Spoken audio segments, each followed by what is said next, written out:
1/4 miles. Turn right on Creekside Parkway. What's on your wish list for a great place to live?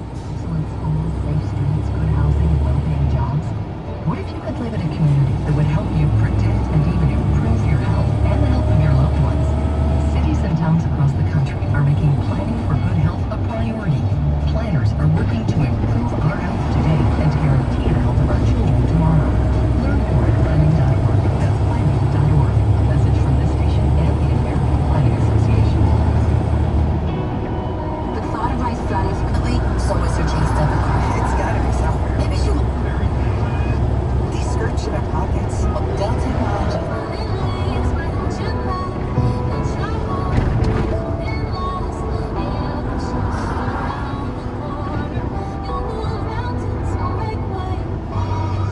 Take a walk. I miss having a cigarette in my hand, so I'd hold a pen.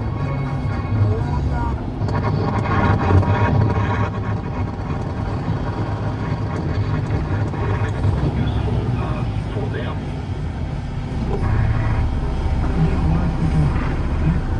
Not just in abstract philosophical terms as sinful, as evil, as decadent, and so forth, but in more personalized terms. They are the tool of Satan or the embodiment of Satan. So let's go to what his work in the Middle East, and in particular, Iran. I've watched the 12ers, the people who believe in the 12th Imam's going to crawl out of a well, and yada yada, and many of the leaders. I know Mahmoud Ahmadinejad started every speech and ended every speech with, "Oh Allah, give me the courage to hasten the return of the promised one." That is exactly the language of Alexander Dugin. What's the chicken and what's the egg, and what do they both have in common? So you can approach this historically and say that all of the three great Western religions have a common source.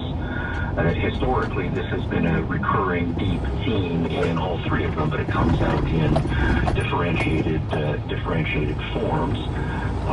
So some Western Christians have it, some versions of Judaism have it, many versions of contemporary historical Islam have it as well. So what is, you use the chicken and egg metaphor, so what is another metaphor is just to say what is the historical mother lode that is redounding down through the ages, and Dugin is just correctly tapping into it.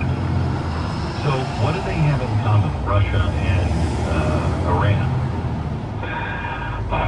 Well, both have a common enemy. So the enemy of your enemy is your friend.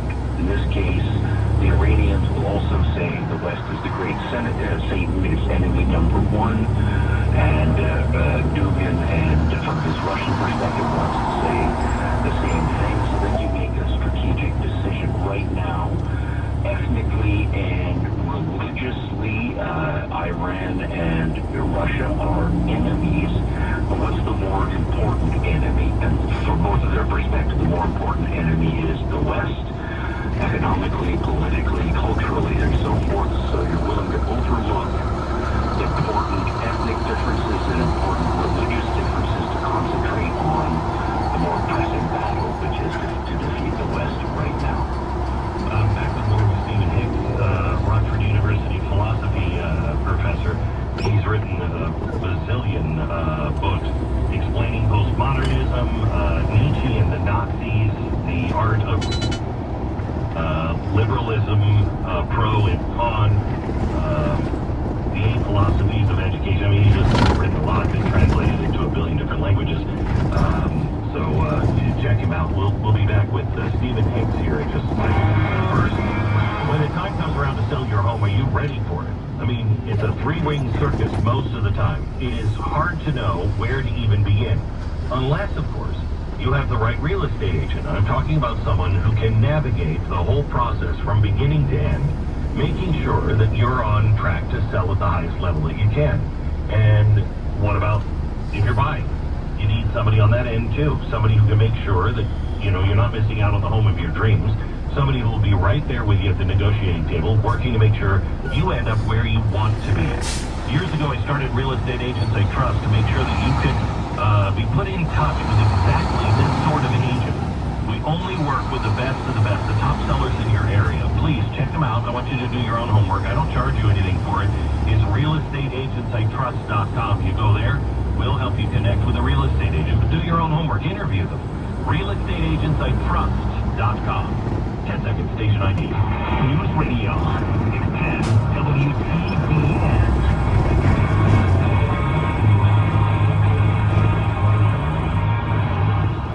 So when Alexander Duggan, he relates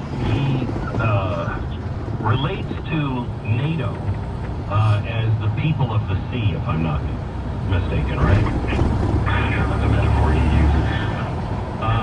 And when he's talking about that, he's talking about NATO. And he believes NATO, these countries need to be destroyed.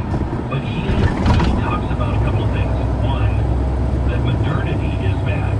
When he says that, I take it as he means anything that's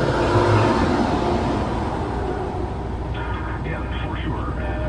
Here, the important thing, I think, is to see him as a philosopher. So when you are scaling back the language like modernity, you are talking in big picture, centuries-long development. So the development of the modern world, basically the last 500 years. And there's just a standard thing. Once Columbus crossed the ocean, the generation of Michelangelo and Leonardo and Martin Luther started doing religion and art and understanding. In 1/2 mile, turn right on Creekside Parkway, then take the second left. The late 1600s, 1700s, and so on.